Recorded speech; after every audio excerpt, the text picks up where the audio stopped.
Okay, welcome to Advanced Dagger Play 1.2. We'll go through a lot of its features here. So it starts with a new primary chain.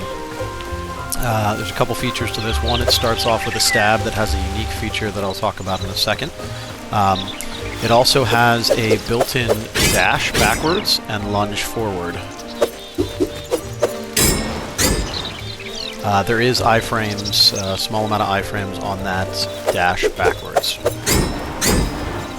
Okay, so I mentioned that the first strike in this stab, is unique, and it's called Assassin's Blade.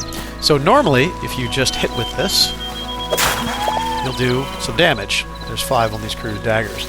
But if you precisely get right behind him, 40. If you're off at an angle, it won't work. You have to be precisely behind them in order to get the kill. And that scales up with each dagger. We also have a dash system built in. Normally when you block, if you just hit the primary click, you will do a bash move. But if you hold the direction while hitting the primary click, you will dash from side to side, back to front.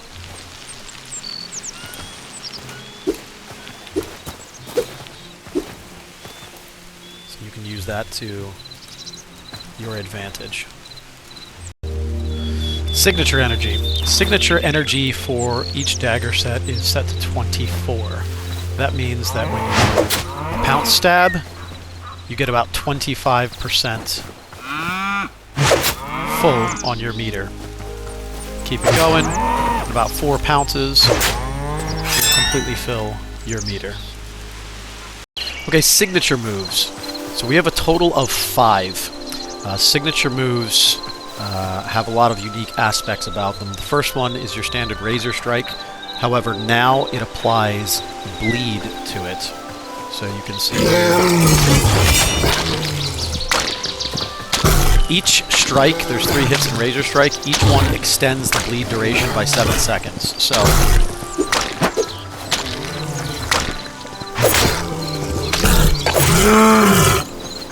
the first one will be 7 seconds, then 14 and 21 seconds if you hit all of them.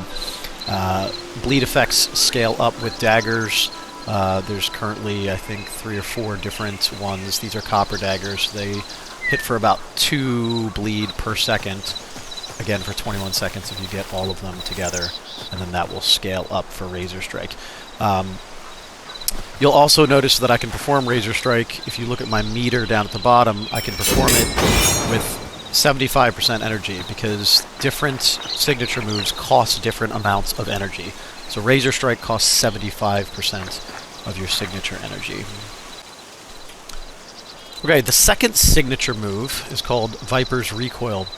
Now, something to note, I have mapped directions to all 3 ability keys. So there are 3 ability keys in the game.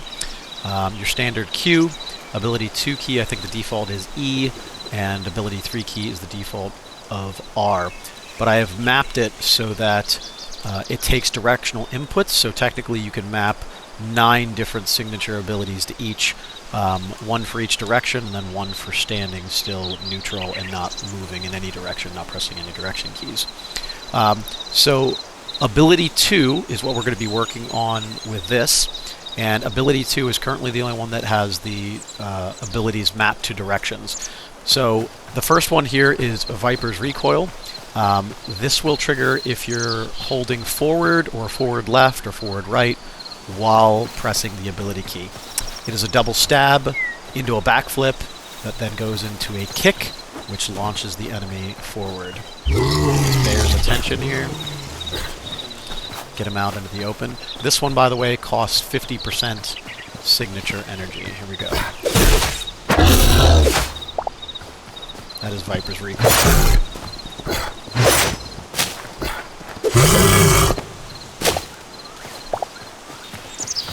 Here's Viper's Recoil in the 3rd person. Alright, the next signature move is called Fivefold Fang. It is also mapped to ability 2, but this is mapped to your backward ability 2. So backward, back left, back right. Let's get this guy's attention. This one only costs 25% signature energy. Backflip, throw kunai. Backflip, throw kunai.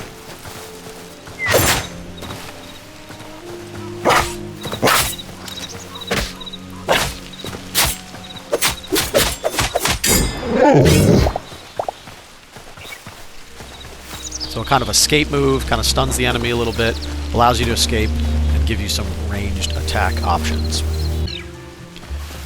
Okay, this next signature move is the newest addition. This is called Reaping Whirl.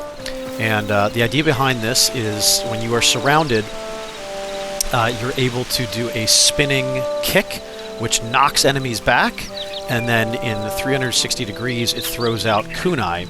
And for each of these kunai that hit an enemy, it restores 5 stamina to you.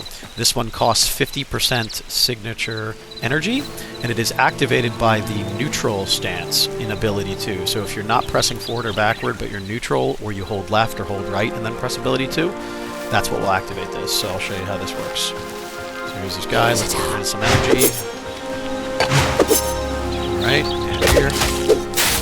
And you see that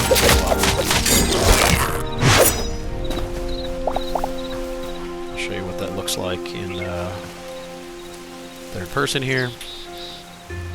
So again, neutral, and throwing out those kunai in all directions. And finally we have Rage Flurry. I got a guide following me here.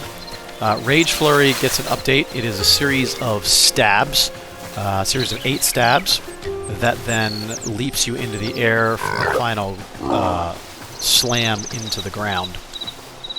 And this costs 100% energy. It's more damage focused. It's got an AoE ground slam at the end of it there. And this is ability 3 key. So I'll show you how this works here. There's also an invulnerability state. So you block that last portion of it. This is from a mod. These guys, these tougher warriors.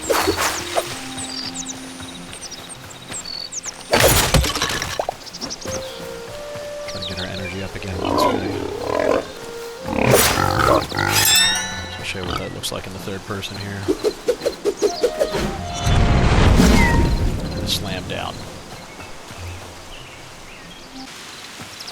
Alright, so those are the current features, or the primary features at least, in the advanced Dagger Play mod.